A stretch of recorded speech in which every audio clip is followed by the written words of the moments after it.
महामृत्युंजय मंत्र शिव भगवान जी का महामंत्र है और ये मंत्र को सदियों से महामंत्र के साथ साथ जीवन संजीवनी मंत्र भी कहा जाता है। ये मंत्र की पठन करने से या सुनने से अकाल मृत्यु से हमें राहत मिलती है और सर्व कार्य सिद्धि होती है। तो चलिए आज मेरे साथ महामृत्युंजय मंत्र की पठन करते हैं 108 बार। ओम त्र्यंबकं यजामहे सुगंधिं पुष्टिवर्धनम् उर्वारुकमिव बन्धनात् मृत्युर्मुक्षीयमामृतात्।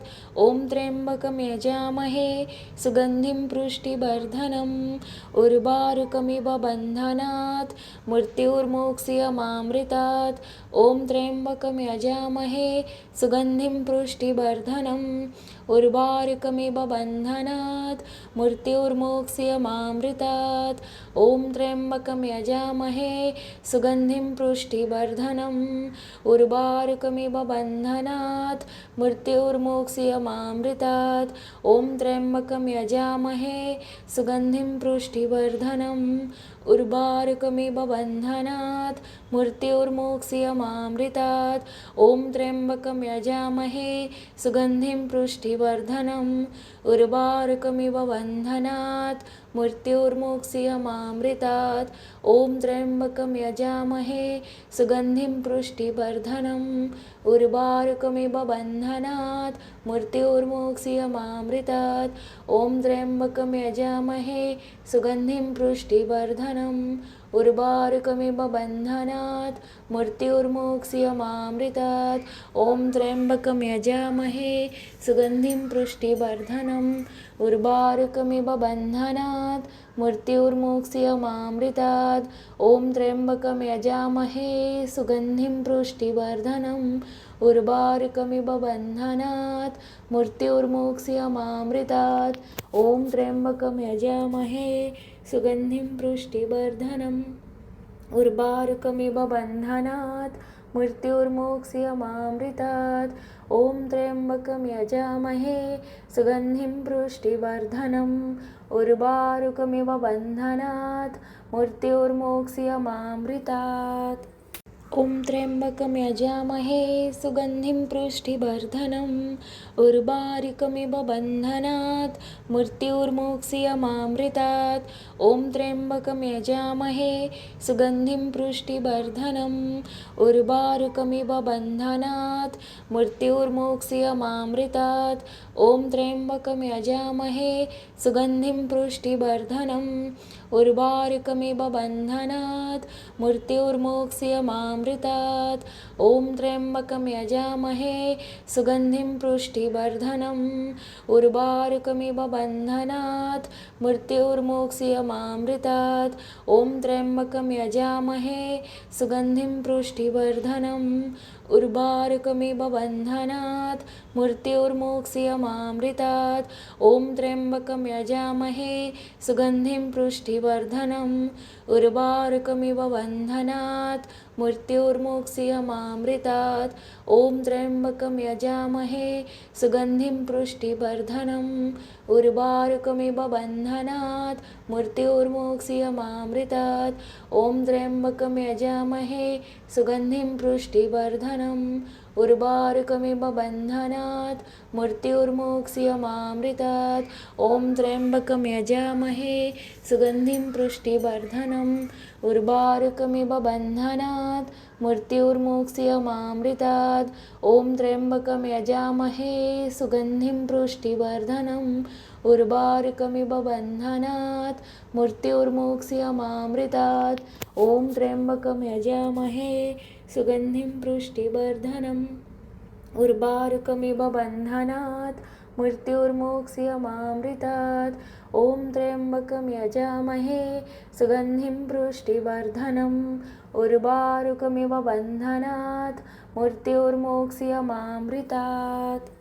ॐ त्र्यम्बकं यजामहे सुगन्धिं पुष्टिवर्धनम् उर्वारुकमिव बन्धनात् मृत्युर्मुक्षीयमामृतात्। ॐ त्र्यम्बकं यजामहे सुगन्धिं पुष्टिवर्धनम् उर्वारुकमिव बन्धनात् मृत्युर्मुक्षीयमामृतात्। ॐ त्र्यम्बकं यजामहे सुगन्धिं पुष्टिवर्धनम् उर्वारुकमिव बन्धनात् मृत्युर्मुक्षीयमामृतात्। ॐ त्र्यम्बकं यजामहे सुगन्धिं पुष्टिवर्धनम् उर्वारुकमिव बन्धनात् मृत्युर्मुक्षीयमामृतात्। ॐ त्र्यम्बकं यजामहे सुगन्धिं पुष्टिवर्धनम् उर्वारुकमिव बन्धनात् मृत्युर्मुक्षीयमामृतात्। ॐ त्र्यम्बकं यजामहे सुगन्धिं पुष्टिवर्धनम् उर्वारुकमिव बन्धनात् मृत्युर्मुक्षीयमामृतात्। ॐ त्र्यम्बकं यजामहे सुगन्धिं पुष्टिवर्धनम् उर्वारुकमिव बन्धनात् मृत्युर्मुक्षीयमामृतात्।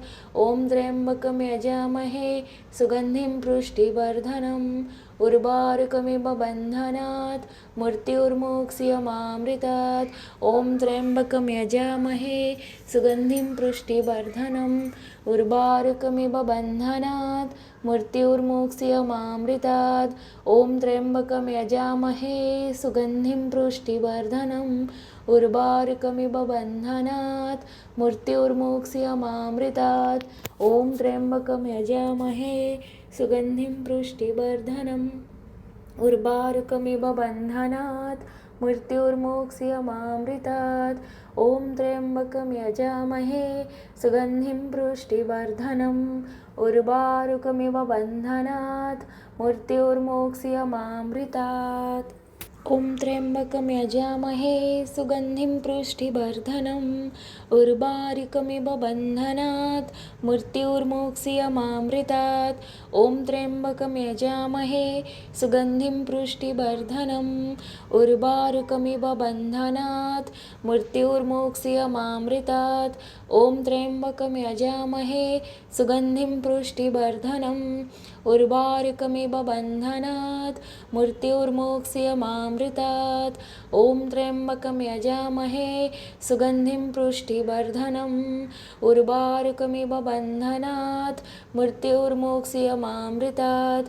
ॐ त्र्यम्बकं यजामहे सुगन्धिं पुष्टिवर्धनम् उर्वारुकमिव बन्धनात् मृत्युर्मुक्षीयमामृतात्।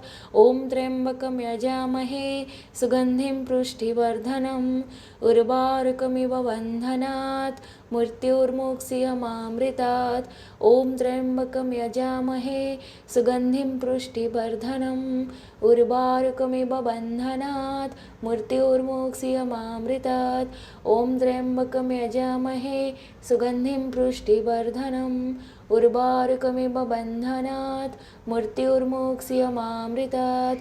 ॐ त्र्यम्बकं यजामहे सुगन्धिं पुष्टिवर्धनम् उर्वारुकमिव बन्धनात् मृत्युर्मुक्षीयमामृतात्। ॐ त्र्यम्बकं यजामहे सुगन्धिं पुष्टिवर्धनम् उर्वारुकमिव बन्धनात् मृत्युर्मुक्षीयमामृतात्। ॐ त्र्यम्बकं यजामहे सुगन्धिं पुष्टिवर्धनम् उर्वारुकमिव बन्धनात् मृत्युर्मुक्षीयमामृतात्। ॐ त्र्यम्बकं यजामहे सुगन्धिं पुष्टिवर्धनम् उर्वारुकमिव बन्धनात् मृत्युर्मुक्षीयमामृतात्। ॐ त्र्यम्बकं यजामहे सुगन्धिं पुष्टिवर्धनम् उर्वारुकमिव बन्धनात् मृत्युर्मुक्षीयमामृतात्। ॐ त्र्यम्बकं यजामहे सुगन्धिं पुष्टिवर्धनम् उर्वारुकमिव बन्धनात् मृत्युर्मुक्षीयमामृतात्। ॐ त्र्यम्बकं यजामहे सुगन्धिं पुष्टिवर्धनम् उर्वारुकमिव बन्धनात् मृत्युर्मुक्षीयमामृतात्। ॐ त्र्यम्बकं यजामहे सुगन्धिं पुष्टिवर्धनम् उर्वारुकमिव बन्धनात् मृत्युर्मुक्षीयमामृतात्। ॐ त्र्यम्बकं यजामहे सुगन्धिं पुष्टिवर्धनम् उर्वारुकमिव बन्धनात् मृत्योर्मोक्ष्यमामृतात्। ॐ त्र्यम्बकं यजामहे सुगन्धिं पुष्टिवर्धनम् उर्वारुकमिव बन्धनात् मृत्योर्मोक्ष्यमामृतात्। ॐ त्र्यम्बकं यजामहे सुगन्धिं पुष्टिवर्धनम् उर्वारुकमिव बन्धनात् मृत्योर्मोक्ष्यमामृतात्। ॐ त्र्यम्बकं यजामहे सुगन्धिं पुष्टिवर्धनम् उर्वारुकमिव बन्धनात् मृत्योर्मोक्ष्यमामृतात्। ॐ त्र्यम्बकं यजामहे सुगन्धिं पुष्टिवर्धनम् उर्वारुकमिव बन्धनात् मृत्योर्मोक्ष्यमामृतात्। ॐ त्र्यम्बकं यजामहे सुगन्धिं पुष्टिवर्धनम् उर्वारुकमिव बन्धनात् मृत्योर्मोक्ष्यमामृतात्। ॐ त्र्यम्बकं यजामहे सुगन्धिं पुष्टिवर्धनम् उर्वारुकमिव बन्धनात् मृत्योर्मोक्ष्यमामृतात्। ॐ त्र्यम्बकं यजामहे सुगन्धिं पुष्टिवर्धनम् उर्वारुकमिव बन्धनात् मृत्योर्मोक्ष्यमामृतात्। ॐ त्र्यम्बकं यजामहे सुगन्धिं पुष्टिवर्धनम् उर्वारुकमिव बन्धनात् मृत्योर्मोक्ष्यमामृतात्। ॐ त्र्यम्बकं यजामहे सुगन्धिं पुष्टिवर्धनम् उर्वारुकमिव बन्धनात् मृत्योर्मोक्ष्यमामृतात्। ॐ त्र्यम्बकं यजामहे सुगन्धिं पुष्टिवर्धनम् उर्वारुकमिव बन्धनात् मृत्योर्मोक्ष्यमामृतात्। ॐ त्र्यम्बकं यजामहे सुगन्धिं पुष्टिवर्धनम् उर्वारुकमिव बन्धनात् मृत्योर्मोक्ष्यमामृतात्। ॐ त्र्यम्बकं यजामहे सुगन्धिं पुष्टिवर्धनम् उर्वारुकमिव बन्धनात् मृत्योर्मोक्ष्यमामृतात्। ॐ त्र्यम्बकं यजामहे सुगन्धिं पुष्टिवर्धनम् उर्वारुकमिव बन्धनात् मृत्योर्मोक्ष्यमामृतात्। ॐ त्र्यम्बकं यजामहे सुगन्धिं पुष्टिवर्धनम् उर्वारुकमिव बन्धनात् मृत्योर्मोक्ष्यमामृतात्। ॐ त्र्यम्बकं यजामहे सुगन्धिं पुष्टिवर्धनम् उर्वारुकमिव बन्धनात् मृत्योर्मोक्ष्यमामृतात्। ॐ त्र्यम्बकं यजामहे सुगन्धिं पुष्टिवर्धनम् उर्वारुकमिव बन्धनात् मृत्योर्मोक्ष्यमामृतात्। ॐ त्र्यम्बकं यजामहे सुगन्धिं पुष्टिवर्धनम् उर्वारुकमिव बन्धनात् मृत्योर्मोक्ष्यमामृतात्। ॐ त्र्यम्बकं यजामहे सुगन्धिं पुष्टिवर्धनम् उर्वारुकमिव बन्धनात् मृत्योर्मोक्ष्यमामृतात्। ॐ त्र्यम्बकं यजामहे सुगन्धिं पुष्टिवर्धनम् उर्वारुकमिव बन्धनात् मृत्योर्मोक्ष्यमामृतात्। ॐ त्र्यम्बकं यजामहे सुगन्धिं पुष्टिवर्धनम् उर्वारुकमिव बन्धनात् मृत्योर्मोक्ष्यमामृतात्। ॐ त्र्यम्बकं यजामहे सुगन्धिं पुष्टिवर्धनम् उर्वारुकमिव बन्धनात् मृत्योर्मोक्ष्यमामृतात्। ॐ त्र्यम्बकं यजामहे सुगन्धिं पुष्टिवर्धनम् उर्वारुकमिव बन्धनात् मृत्योर्मोक्ष्यमामृतात्। ॐ त्र्यम्बकं यजामहे सुगन्धिं पुष्टिवर्धनम् उर्वारुकमिव बन्धनात् मृत्योर्मोक्ष्यमामृतात्।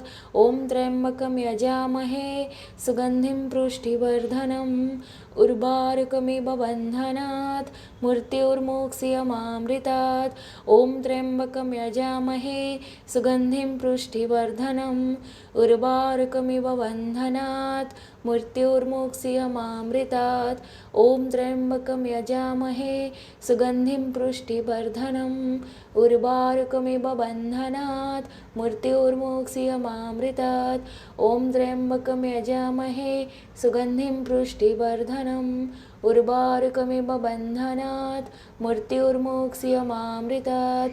ॐ त्र्यम्बकं यजामहे सुगन्धिं पुष्टिवर्धनम् उर्वारुकमिव बन्धनात् मृत्युर्मुक्ष्यमामृतात्। ॐ त्र्यम्बकं यजामहे सुगन्धिं पुष्टिवर्धनम् उर्वारुकमिव बन्धनात् मृत्युर्मुक्ष्यमामृतात्। ॐ त्र्यम्बकं यजामहे सुगन्धिं पुष्टिवर्धनम् उर्वारुकमिव बन्धनात् मृत्युर्मुक्ष्यमामृतात्। ॐ त्र्यम्बकं यजामहे सुगन्धिं पुष्टिवर्धनम् उर्वारुकमिव बन्धनात् मृत्युर्मुक्ष्यमामृतात्। ॐ त्र्यम्बकं यजामहे सुगन्धिं पुष्टिवर्धनम् उर्वारुकमिव बन्धनात् मृत्युर्मुक्ष्यमामृतात्। ॐ त्र्यम्बकं यजामहे सुगन्धिं पुष्टिवर्धनम् उर्वारुकमिव बन्धनात् मृत्युर्मुक्ष्यमामृतात्। ॐ त्र्यम्बकं यजामहे सुगन्धिं पुष्टिवर्धनम् उर्वारुकमिव बन्धनात् मृत्युर्मुक्ष्यमामृतात्। ॐ त्र्यम्बकं यजामहे सुगन्धिं पुष्टिवर्धनम् उर्वारुकमिव बन्धनात् मृत्युर्मुक्ष्यमामृतात्। ॐ त्र्यम्बकं यजामहे सुगन्धिं पुष्टिवर्धनम् उर्वारुकमिव बन्धनात् मृत्युर्मुक्ष्यमामृतात्। ॐ त्र्यम्बकं यजामहे सुगन्धिं पुष्टिवर्धनम् उर्वारुकमिव बन्धनात् मृत्युर्मुक्ष्यमामृतात्। ॐ त्र्यम्बकं यजामहे सुगन्धिं पुष्टिवर्धनम् उर्वारुकमिव बन्धनात् मृत्युर्मुक्ष्यमामृतात्। ॐ त्र्यम्बकं यजामहे सुगन्धिं पुष्टिवर्धनम् उर्वारुकमिव बन्धनात् मृत्युर्मुक्ष्यमामृतात्। ॐ त्र्यम्बकं यजामहे सुगन्धिं पुष्टिवर्धनम् उर्वारुकमिव बन्धनात् मृत्युर्मुक्ष्यमामृतात्। ॐ त्र्यम्बकं यजामहे सुगन्धिं पुष्टिवर्धनम् उर्वारुकमिव बन्धनात् मृत्युर्मुक्ष्यमामृतात्। ॐ त्र्यम्बकं यजामहे सुगन्धिं पुष्टिवर्धनम् उर्वारुकमिव बन्धनात् मृत्युर्मुक्ष्यमामृतात्। ॐ त्र्यम्बकं यजामहे सुगन्धिं पुष्टिवर्धनम् उर्वारुकमिव बन्धनात् मृत्युर्मुक्ष्यमामृतात्। ॐ त्र्यम्बकं यजामहे सुगन्धिं पुष्टिवर्धनम् उर्वारुकमिव बन्धनात् मृत्युर्मुक्ष्यमामृतात्। ॐ त्र्यम्बकं यजामहे सुगन्धिं पुष्टिवर्धनम् उर्वारुकमिव बन्धनात् मृत्युर्मुक्ष्यमामृतात्। ॐ त्र्यम्बकं यजामहे सुगन्धिं पुष्टिवर्धनम् उर्वारुकमिव बन्धनात् मृत्युर्मुक्ष्यमामृतात्। ॐ त्र्यम्बकं यजामहे सुगन्धिं पुष्टिवर्धनम् उर्वारुकमिव बन्धनात् मृत्युर्मुक्ष्यमामृतात्। ॐ त्र्यम्बकं यजामहे सुगन्धिं पुष्टिवर्धनम् उर्वारुकमिव बन्धनात् मृत्युर्मुक्ष्यमामृतात्। ॐ त्र्यम्बकं यजामहे सुगन्धिं पुष्टिवर्धनम् उर्वारुकमिव बन्धनात् मृत्युर्मुक्ष्यमामृतात्। ॐ त्र्यम्बकं यजामहे सुगन्धिं पुष्टिवर्धनम् उर्वारुकमिव बन्धनात् मृत्युर्मुक्ष्यमामृतात्। ॐ त्र्यम्बकं यजामहे सुगन्धिं पुष्टिवर्धनम् उर्वारुकमिव बन्धनात् मृत्युर्मुक्ष्यमामृतात्। ॐ त्र्यम्बकं यजामहे सुगन्धिं पुष्टिवर्धनम् उर्वारुकमिव बन्धनात् मृत्युर्मुक्ष्यमामृतात्। ॐ त्र्यम्बकं यजामहे सुगन्धिं पुष्टिवर्धनम् उर्वारुकमिव बन्धनात् मृत्युर्मुक्ष्यमामृतात्। ॐ त्र्यम्बकं यजामहे सुगन्धिं पुष्टिवर्धनम् उर्वारुकमिव बन्धनात् मृत्युर्मुक्ष्यमामृतात्। ॐ त्र्यम्बकं यजामहे सुगन्धिं पुष्टिवर्धनम् उर्वारुकमिव बन्धनात् मृत्युर्मुक्ष्यमामृतात्। हर हर महादेव, हर हर महादेव, हर हर।